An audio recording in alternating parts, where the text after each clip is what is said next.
You know, I couldn't help but notice that you've been putting some humbling down on that idiot that calls himself a president and that other idiot that calls himself a Jew. I gotta say, your handiwork is just magically delicious. Thank you. What?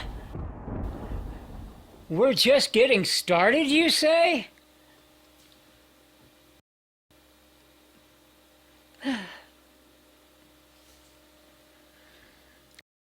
Roll it.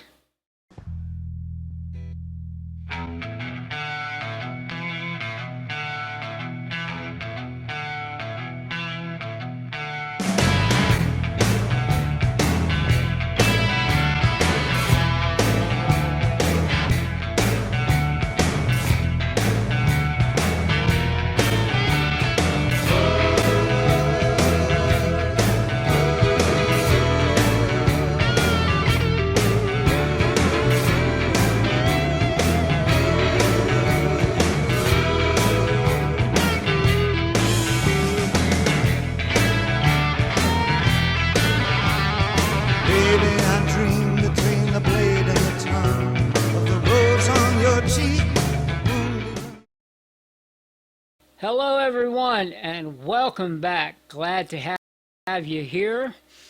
I want to touch on something very quickly.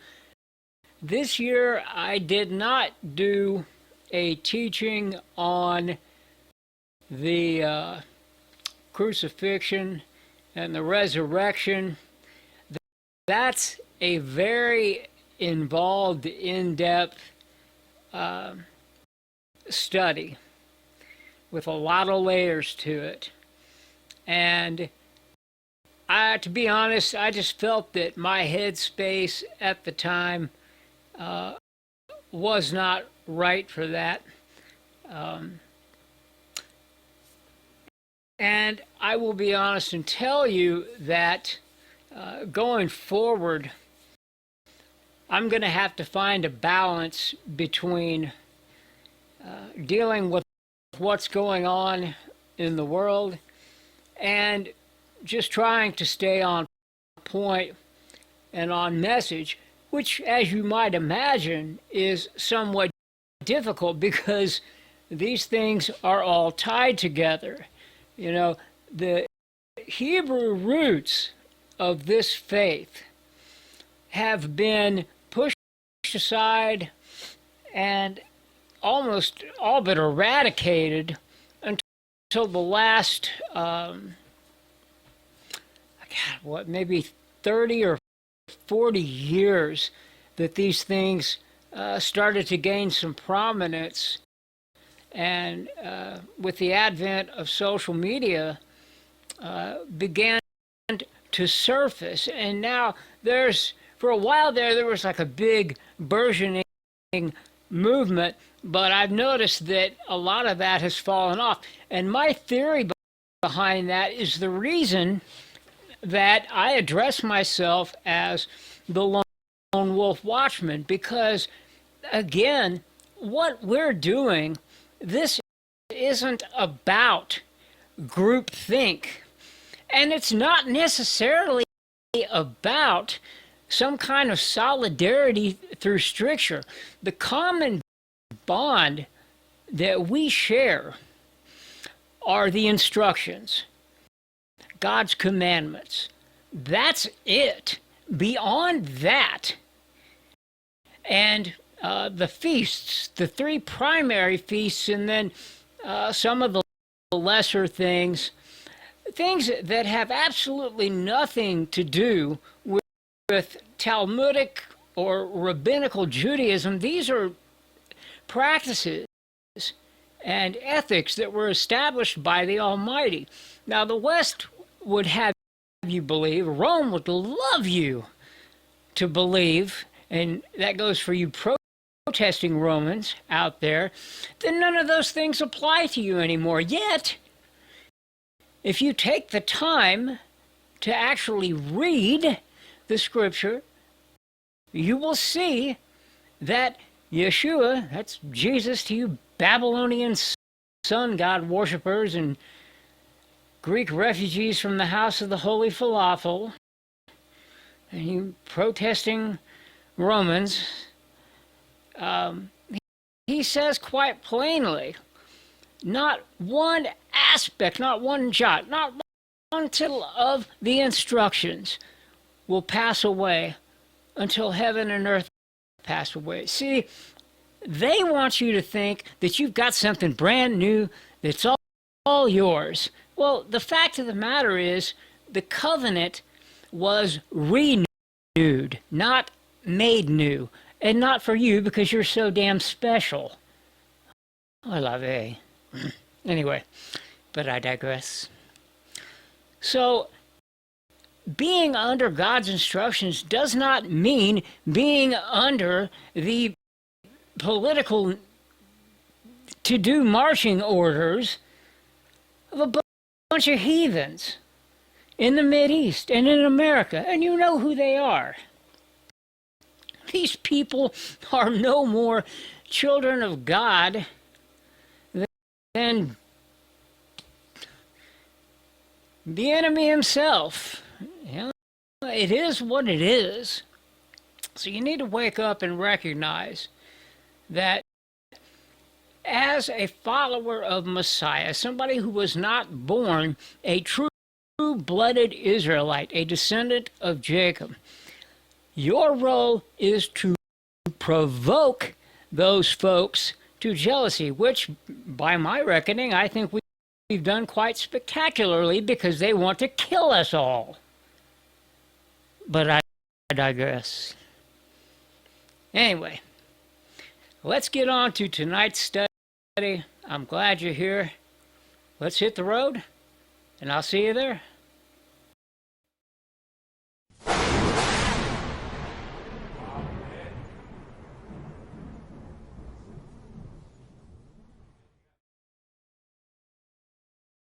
Okay, boys and girls, we are back and screaming for vengeance. Guess that would make me the Judas Priest, huh? I can live with that. All right, so let's turn to your Chronological Gospels, if you have one, on page 268 and 269. This is Incident 237. Yeshua appears to two disciples on the road to Emmaus. If you don't have a Chronological Gospels, just pick up the text of your choice and follow along, and let's begin. We're going to be looking at Luke on this, Luke 24:13 through 35, and away we go. Two of the disciples left Jerusalem that same day for a village called Emmaus, which was a journey of about 60 stadia. Stadia is equal to 600 feet. 7 miles outside of the old city of Jerusalem. I'd like to take a moment to thank Michael for including archaic measurements that no one knows, but that's why we have footnotes, and I digress. Thank you, Michael. Okay. They talked together about all these things that had happened. While they communed together and reasoned, Yeshua himself drew near and walked with them, but their eyes were blinded so that they would not recognize him. Now, what does that mean? Blinded so they would not recognize him. It means that at this point, Yeshua is resurrected, and as if he didn't have power before, he has the power to reveal himself at will, obviously to hide himself at will, so on and so forth. He's the Messiah. He's the man. It is what it is. Continuing on. He said to them, "What manner of communication is this that you are having with one another as you walk? Why are you so sad?" One of them, whose name was Cleopas, answered him, "Are you the only stranger in Jerusalem who does not know about the things that have come to pass here in these past few days?" So Cleopas is basically asking Yeshua, who he doesn't know is Yeshua, "Are you the only idiot on the face of the earth that doesn't know what's been going down in the city over these last few days?" And Yeshua said to them, "What things?" They said to him, "Concerning Yeshua of Nazareth, who was a prophet mighty in deed and word before Jehovah and all the people, how the ruling Kohanim, the priests, the Sanhedrin, and all rulers delivered him to be condemned to death and have crucified him.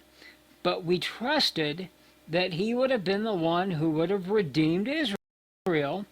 And beside all this, today is the third day since these things were done. Yes, and certain women who were also of our company, which were at the sepulchre early this morning, made us astonished when they did not find his body. They returned from the sepulchre, and they said they had also seen a vision of angels who said that he was alive. Certain of those who were staying with us also went to the sepulchre and found it, even as the women had said, but they did not see him." So stop for a second here. Now this is pretty common knowledge, but for those of you who may be new to this, everybody following Yeshua was absolutely convinced that he was getting ready to ascend to kingship in their time, to rule over Israel and to root out the corruption, to put an end to it, to bring justice and righteousness back to a land that had once again, as they have done many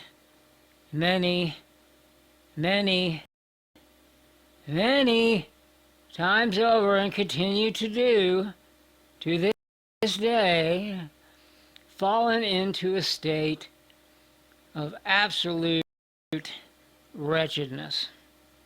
But that wasn't what this ministry, and it wasn't what this particular covert mission that he was on was all about. We will touch on that when we get to the end of our reading. Moving on. Then he said to them, "O fools, and slow of heart to believe all that the prophets have spoken. Ought not Messiah to have suffered all of these things of which you have just spoken, and then to enter into his glory?" Then, beginning at Moses and all the prophets, he expounded or explained to them in all the scriptures the things concerning himself. So he's tying all of these things together for them. He's painting them the big picture now that the mission has been accomplished. They drew near to the village to which they were going, and Yeshua made as though he would have gone further, but they constrained him, "Please abide with us, and it is almost evening, and the day is far spent." Then he went to tarry with them.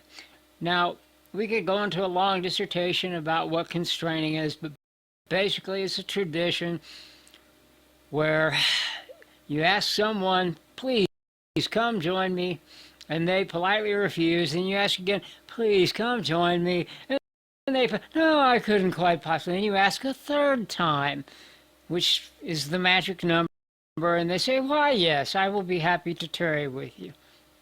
Long story made very short. Okay.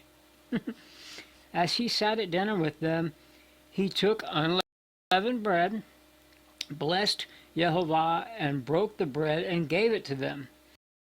Immediately, their eyes were opened, and they recognized him, and he vanished out of sight. Continuing on, they said to one another, did not our heart burn within us while he talked with us in the way and opened the scriptures to us? Then they arose immediately and returned to Jerusalem. A more correct reading would be, they arose immediately and wind sprinted back to Jerusalem. There they found the 11 gathered together, and those who were with them, who reported, the Master has risen indeed, and has appeared to Shimon.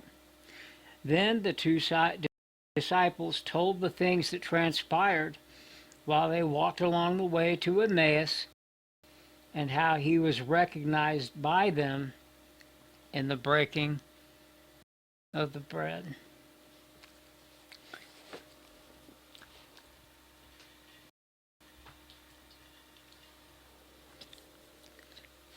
Now, can you imagine what that must have been like for those two? They're out mopily walking to Emmaus. They're heading home. They've given up all hope. And all of a sudden, a stranger appears out of nowhere, asks them, what are you two moping about? They explain. Then he begins to tell the story, the story. This is why the chronology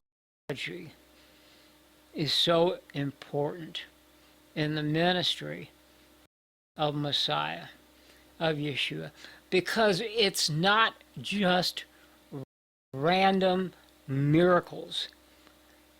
Everything that he does, every miracle that he performs, does one of two things, and sometimes it does them simultaneously. First and foremost, it fulfills what Michael likes to call the prophetic shadow pictures embedded within the various feasts and holy days of God.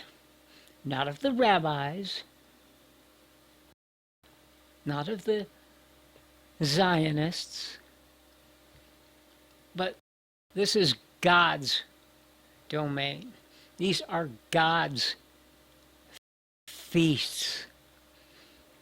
And prophetic shadow pictures were embedded in these to be telltale signs, to be fulfilled by the only being on planet Earth who could possibly fulfill them. It changes everything. That's why I encourage you to get a copy of the Chronological Gospels. Because otherwise, some of these things that you read, as we've discussed before, like the water libation ceremony, where you have Yeshua basically yell out, anyone who thirsts, come to me for living water. Okay, Joe Blow. Well, if you don't have the context on that, it's not going to make a lot of sense. If you don't understand what the water libation ceremony is, it's not going to make very much sense to you. And these things need to make sense to you. This is what gives you the strength and the knowledge to set yourself apart from a world that is continually spiraling into its own demise. There are those out there who would say, well, we're just progressing along.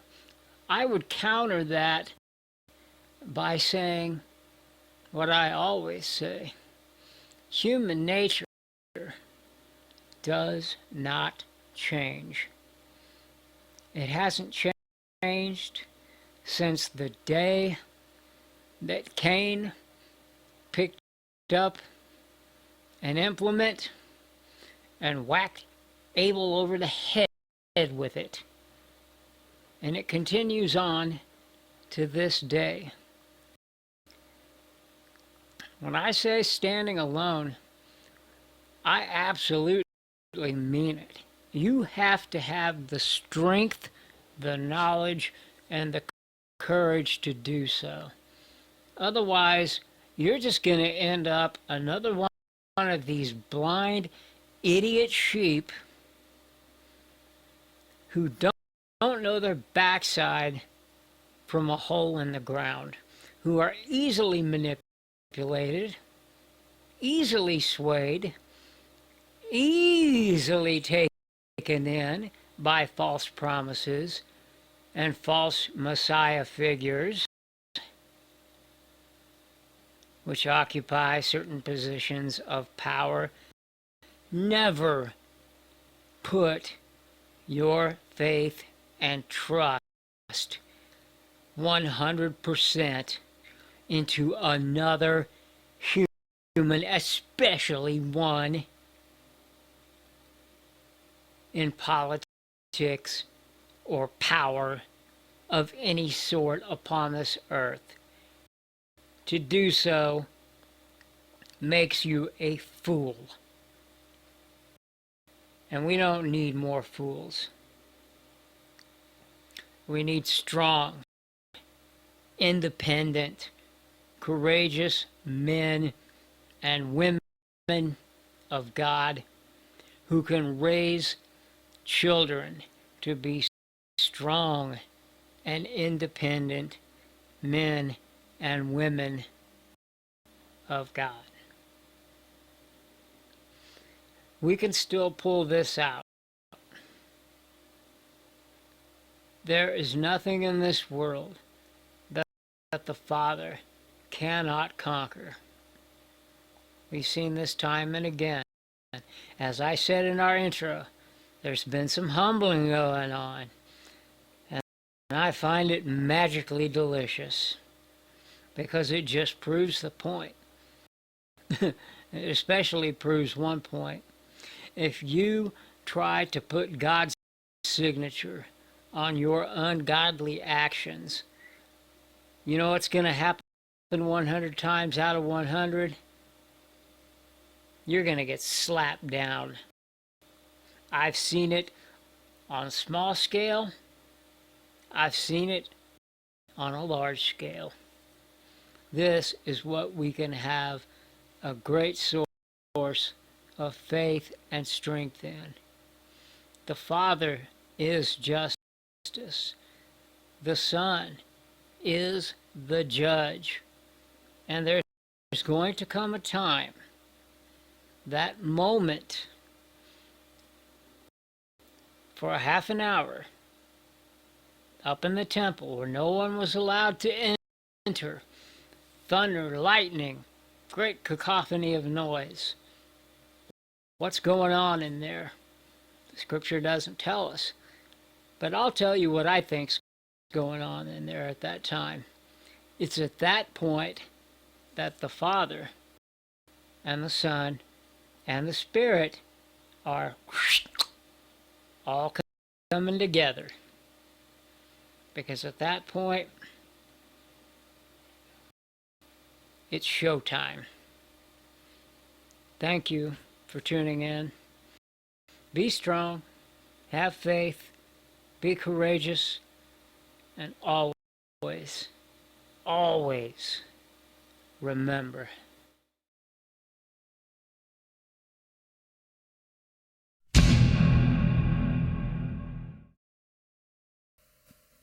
Mr. Moby, take us on out of here, friendo. We'll see you next time. Thanks for tuning in and watching. God bless. Good night. Ooh, Lord, ain't my trouble so hard. Ooh, Lord, ain't my trouble so hard. Don't nobody know my trouble but God. Don't nobody know my trouble but God. Ooh, Lord, ain't my trouble so hard.